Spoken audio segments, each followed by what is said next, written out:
Hello kiddies, welcome back to Johan's YouTube channel. అందరూ ఎలా ఉన్నారు? మేమైతే చాలా బాగున్నామండి. మీ అందరూ కూడా బాగుండాలని మనస్ఫూర్తిగా కోరుకుంటున్నాను.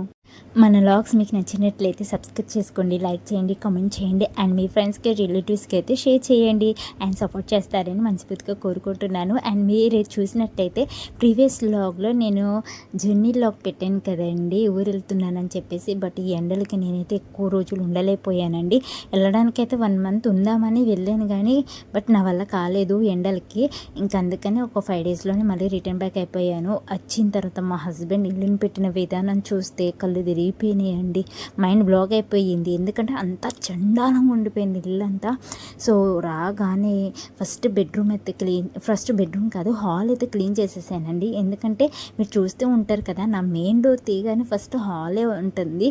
ఆ హాల్ చండాలంగా ఉందనుకో, గలీజ్గా ఉంటుంది కదా, ఎవరైనా పక్కన వాళ్ళు చూసినా అని చెప్పేసి నేనైతే ఫస్ట్ హాల్ ఎత్తి మంచిగా క్లీన్ చేసేసాను. అండ్ నెక్స్ట్ కిచెన్ రూమ్లోకి వెళ్దామంటే అప్పటికే నాకు టైమ్ 11:30 అట్లా అయిపోతుంది. పిల్లలు ఆకలికి ఉండలేరు కదా. సో నాకు ఫాస్ట్గా అయ్యే డిష్ ఏంటా అని ఆలోచిస్తే నాకు ఏదో పప్పు థాట్ వచ్చిందండి. ఇంకా వెంటనే పప్పు వేసేసాను. ఈజీ ప్రాసెస్ అండి, జస్ట్ 15 మినిట్స్లో అయిపోయే పప్పు అనమాట. ఇంకా నార్మల్గా అన్నీ వేసేసి ఉడకబెట్టేసి అది రుబ్బేసి కొన్ని నీళ్ళు వేసి మరగనిచ్చానండి. దాంట్లో మరిగేటప్పుడు నేను కొత్తిమీర కరివేపాకు అయితే వేసి మరగబెడతాను అనమాట. ఫేవరెట్, చాలా బాగుంటుంది, మంచి స్మెల్ వస్తుంది పప్పు. అండ్ ఈ పప్పు కొంచెం మరిగిన తర్వాత తాలింపేసి అయితే అయిపోయింది పప్పు ప్రాసెస్ అనమాట. ఇంకా పప్పు అవ్వగానే అన్నీ సింకులు వేసేసి శుభ్రంగా తోమి కిచెన్ రూమ్ అంతా కొంచెం అయితే క్లీన్ చేసుకున్నానండి.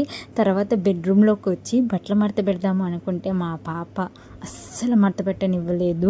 ఇంకా ఏం చేశానంటే ఇంకా ఆ బట్టలు కూడా పక్కన పడేసి ఫ్రిడ్జ్ దగ్గరికి అయితే వెళ్ళిపోయానండి. ఎందుకంటే ఫ్రిడ్జ్ అంత చండాలంగా అనిపించింది. 1 వీక్ మేము ఫ్రిడ్జ్ ఆఫ్ చేసేసాం కదా, ఒకలాగా స్మెల్ వచ్చేసి అన్నీ పాడైపోయి ఒకలాగా అయిపోయిందన్నమాట. ఇంక వెంటనే ఫ్రిడ్జ్ది అయితే క్లీనింగ్ ప్రాసెస్ పెట్టుకున్నాను.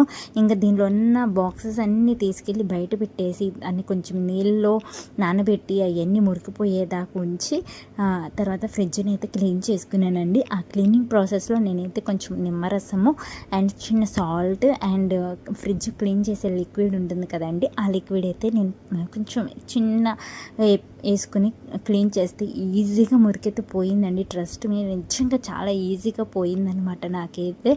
ఇంకా మెల్లగా ఆ ఫ్రిడ్జ్ని క్లీన్ చేసేసిన తర్వాత ఇంకా ఫ్రిడ్జ్లో ఉన్న బాక్సెస్ అవన్నీ కూడా మంచిగా తోమి ఎండబెట్టి ఇంకా ఎక్కడ దానికి సెట్ చేసేసానండి. సెట్ చేసిన తర్వాత కూరగాయలు అండ్ పాలు, తర్వాత పిండి, ఇలాంటి చింతపండు ఇవన్నీ ఉంటాయి కదండి ఫ్రిడ్జ్లో పెట్టుకునేవన్నీ చక్కగా ఎక్కడ పెట్టేశాను అనమాట. చాలా హ్యాపీ అనిపించింది ఫ్రిడ్జ్ క్లీనింగ్ అయిపోయిన తర్వాత. అమ్మాయ నా ఫీలింగ్ వచ్చిందనమాట. సో ఇంతవరకు అయితే వర్క్ అయ్యిందండి. ఇంకా మిగతాది బెడ్రూము అండ్ కిచెన్లో కూడా చిన్న చిన్న పనులు ఉన్నాయి.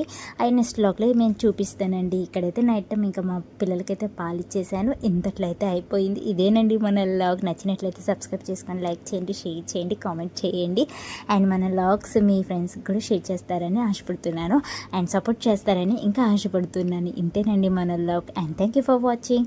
Bye bye, catch you next vlog.